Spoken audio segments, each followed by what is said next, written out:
Hello there. Thank you for your appreciation by watching this treat. For now, this channel is only as a media for collecting assignment. However, for the future, I don't know what God want. So if what you see has an impression, leave the trace via likes and comment. At this time, I hope you enjoy. The film review will be delivered. This film is Tenggelamnya Kapal van der Wijck. Let's go.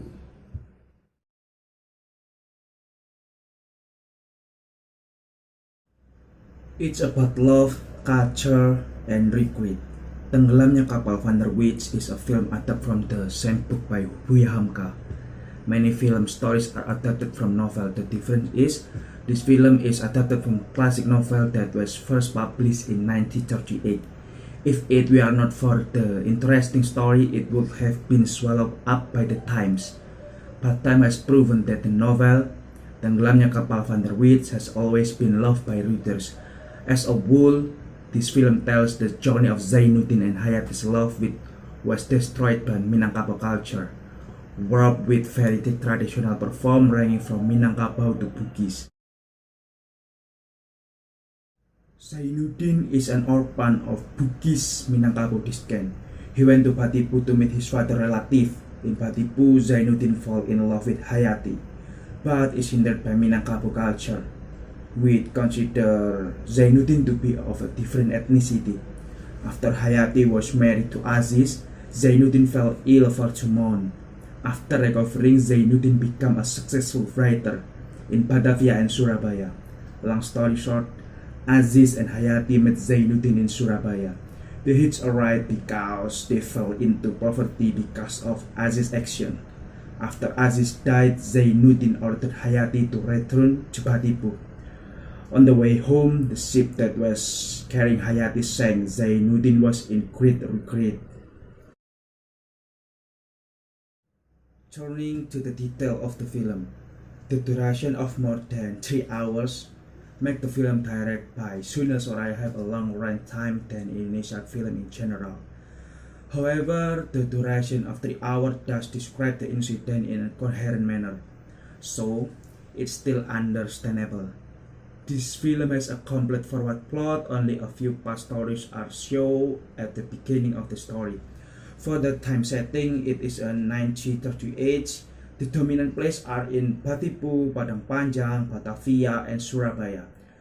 The introduction of very thick Minangkabau culture, coupled with the natural scenery that spoils the eye, and the religious side that is still firmly held.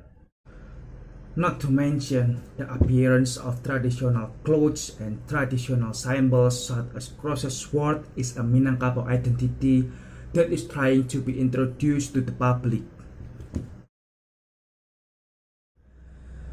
Dialogue and dialect are points that must be underlined.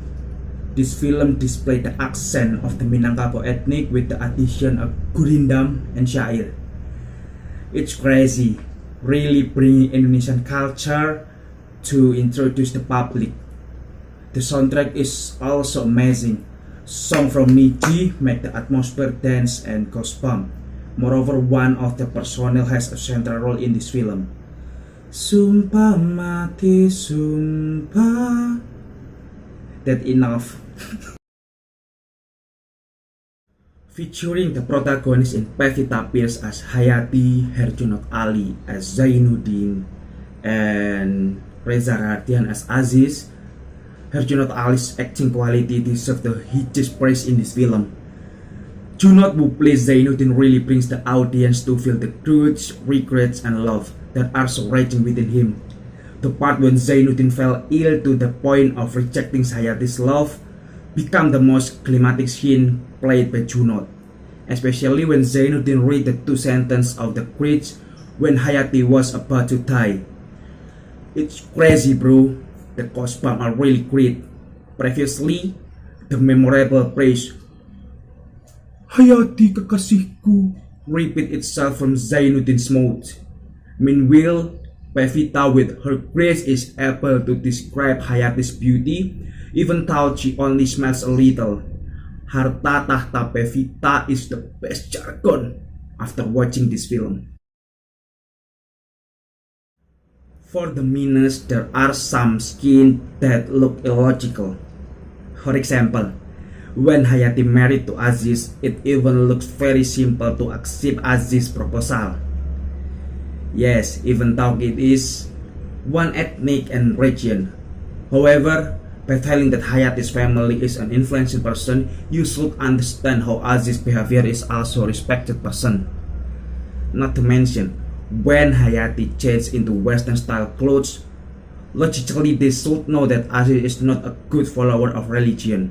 In fact, throughout the film it showed how religious Hayati is and her family.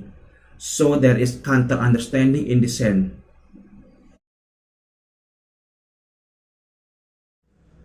The classic look of romance but minimal intrigue and exaggeration make it elegant love package. Finally, this film is highly recommended for lover of classic romance and Indonesian culture.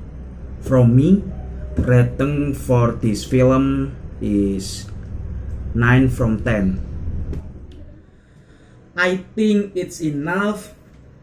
Special thanks goes to a cup of good freeze and 2 packs of Indomie.